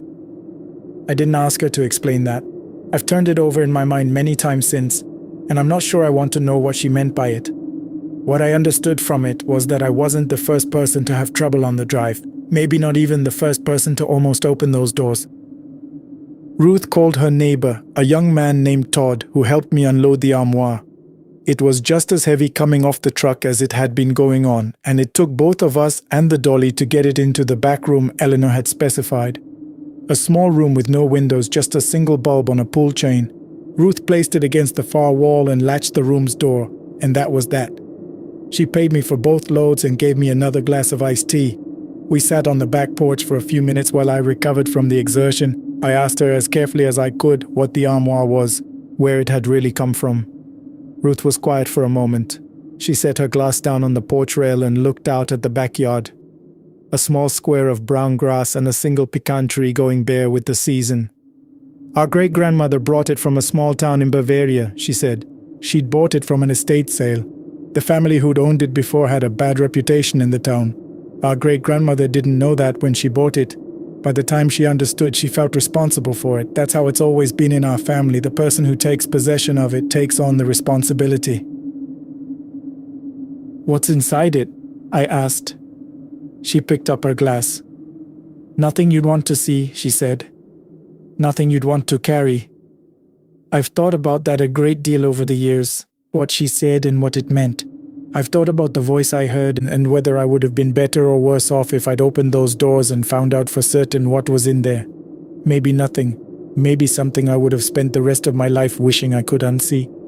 What I keep coming back to is the moment I took those 2 steps toward the armoire, the way my hand moved toward the latch without me fully deciding to move it, because I know myself. And I know that in that moment I wasn't acting out of bravery or stupidity. I was acting out of something else, something that had been building for months. All that anger and grief and loneliness I'd been carrying around since Carol and I split, all of it coiled up and looking for a way out. I think in some way I can't fully explain. That thing in the armoire knew that. I think it was drawing on it. I've told this story twice in my life before writing it down. Once to my daughter, who was 23 at the time and listened with the patient skepticism of someone who loves you but isn't going to follow you down every road. And once to Marcus, my son, who was quiet for a long time after I finished and then said, "I'm glad you didn't open it." "Me too," I told him, "me too." I drove for 19 more years after that day outside Tulia. I took every route Gary gave me. I drove in ice storms and flash floods. I navigated construction detours across half of Texas and New Mexico. Nothing like that ever happened to me again. Not even close. The road stayed the road, long and flat and full of ordinary things. But I'll tell you this, I've never, in all my years since, agreed to move an antique alone. I don't care what it is, don't care how much it pays. If it's old and someone wants it moved separately, with special instructions, lying face down covered with a cloth, on a padded surface, I politely decline. There are loads in this world that aren't worth taking on. Some weights aren't yours to carry. Eleanor Hartley passed away in 2014. I saw the obituary in the Amarillo paper. She was 83. The notice mentioned her sister Ruth and several nieces and nephews, but it said nothing about the house in Lubbock or what it contained or who was responsible for it now. I thought about that for a long time after I read it. I'm still thinking about it. We continue. I'll tell you something that happened to me back in the fall of 2019, before all the craziness of the world started. I was doing overnight freight runs between Memphis and a string of small distribution warehouses scattered across rural Arkansas and Tennessee. Nobody glamorizes that kind of work. You just drive, you deliver, you sign the papers, and you go home. Or you go to whatever cheap motel is closest and sleep 4 hours before doing it again. My name is Ray Calloway, and I've been driving trucks since I was 22 years old. That's 21 years behind a wheel. I've seen things on the road that most people wouldn't believe. Accidents that made no sense, animals behaving strangely in the dark, hitchhikers that seemed to appear from absolutely nowhere. But I always found a rational explanation eventually. Always told myself I was just tired, or the light was playing tricks. I was proud of that, proud of staying level-headed. What happened that October changed all of that. The route I was assigned that particular week took me through a stretch of highway I had never run before. My regular partner, a guy named Dennis, had called in sick, and the dispatcher sent me out solo with a trailer load of industrial shelving units bound for a warehouse outside a town called Calvert Creek. You won't find Calvert Creek on most maps. It barely qualifies as a town. More like a postal code with a gas station and a grain elevator attached to it. The drive out there was uneventful enough. I left the depot around 9 at night, which was normal for us. Freight moves best at night when there's no traffic, no school buses, no tractors crawling along at 15 miles an hour. The highway was empty, just 2 lanes of cracked asphalt cutting through flat farmland, with the occasional cluster of trees pressing in close to the shoulder. October in Arkansas has a particular kind of darkness to it. Not the velvet dark of summer, but something thinner, colder, like the light has been wrung out of the air. I arrived at the Calvert Creek warehouse around 1 in the morning. The place was exactly what you'd expect. A big metal building sitting in the middle of a gravel lot. Floodlights humming overhead. A couple of forklifts parked outside. A heavy-set man in a reflective vest came out to sign for the load and helped me back the trailer in. We didn't talk much. Men who work those hours aren't there to make friends. He signed my paperwork, I unhooked the trailer, and that was that. The problem was that I had to deadhead back empty, and I had a scheduled pickup at a distribution center in a town called Harlan, about 40 miles north. The pickup wasn't until 6 in the morning, which meant I had about 4 hours to burn.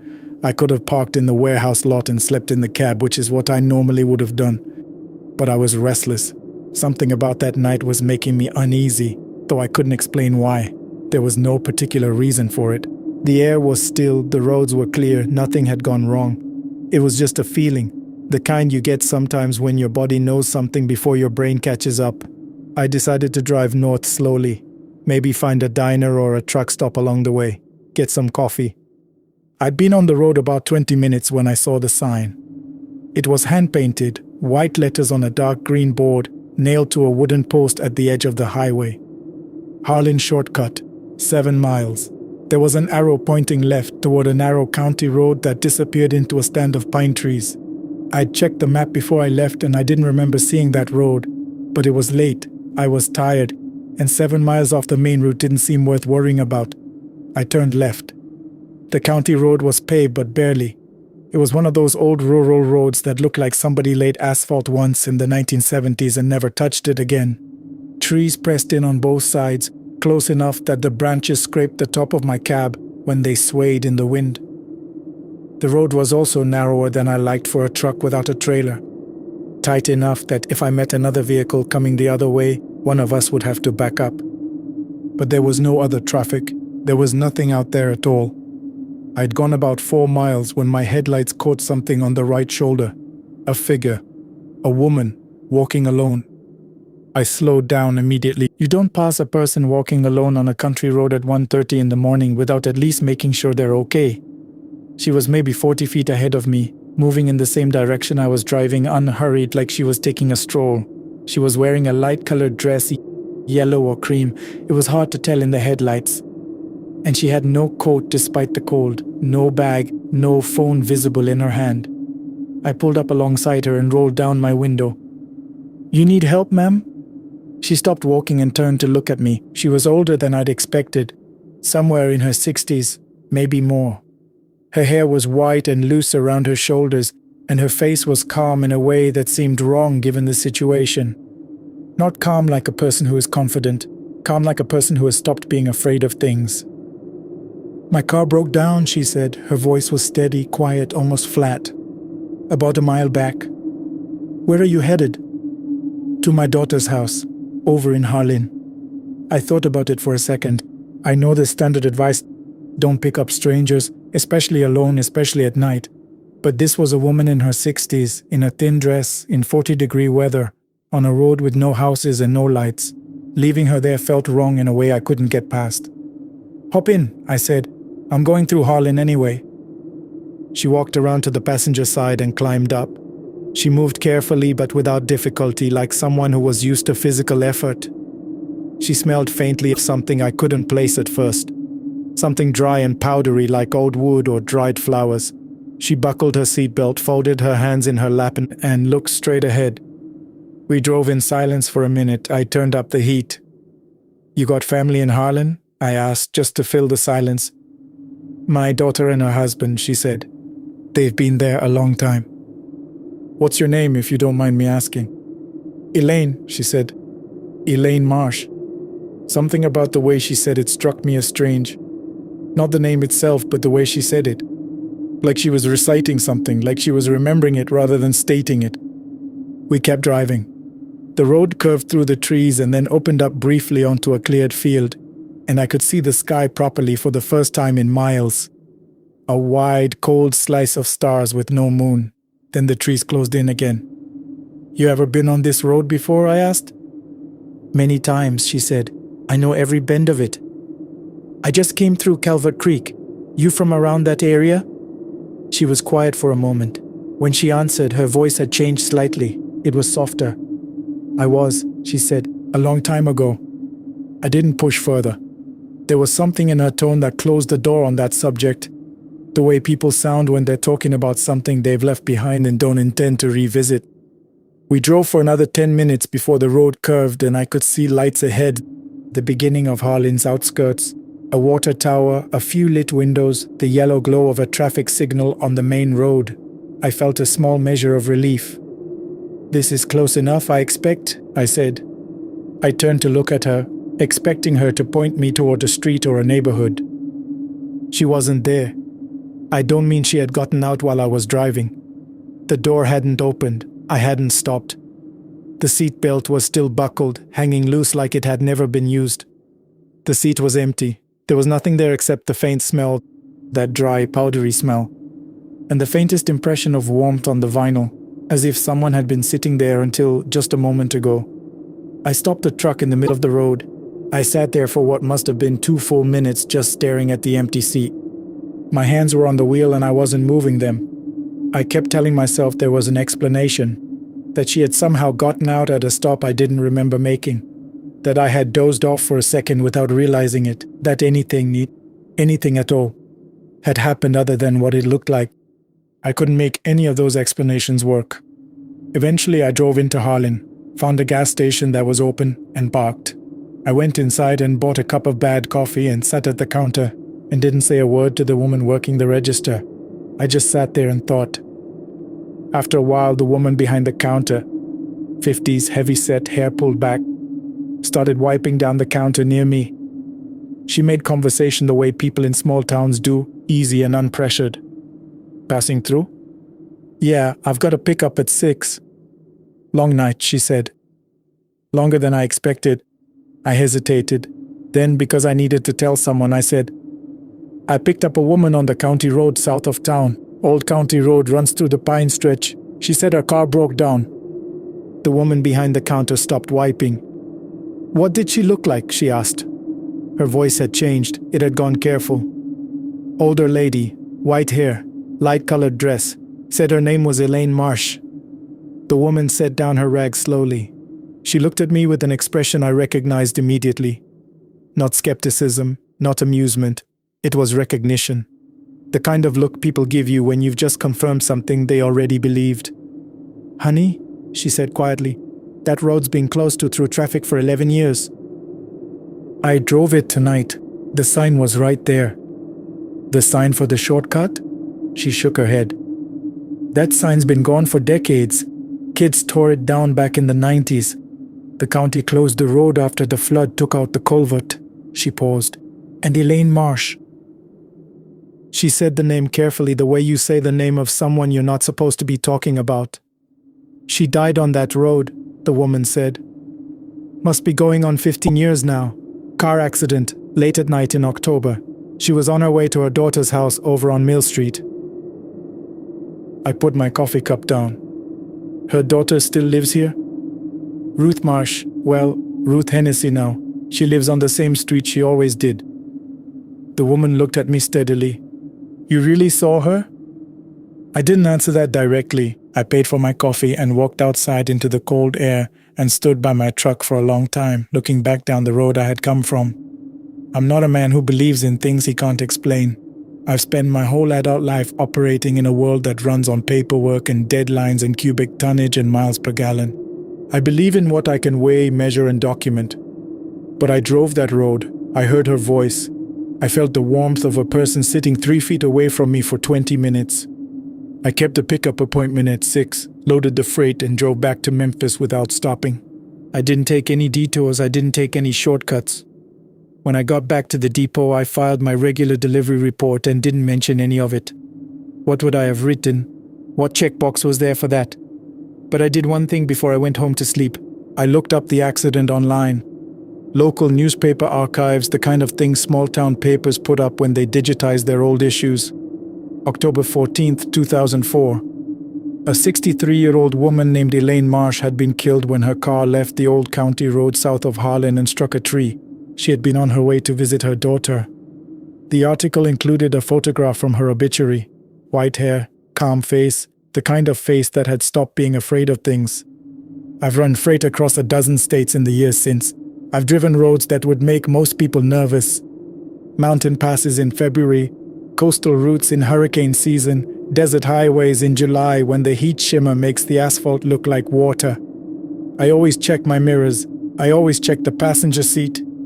I haven't picked up a hitchhiker since.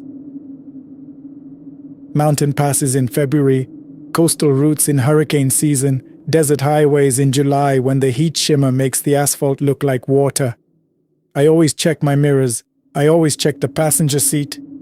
I haven't picked up a hitchhiker since.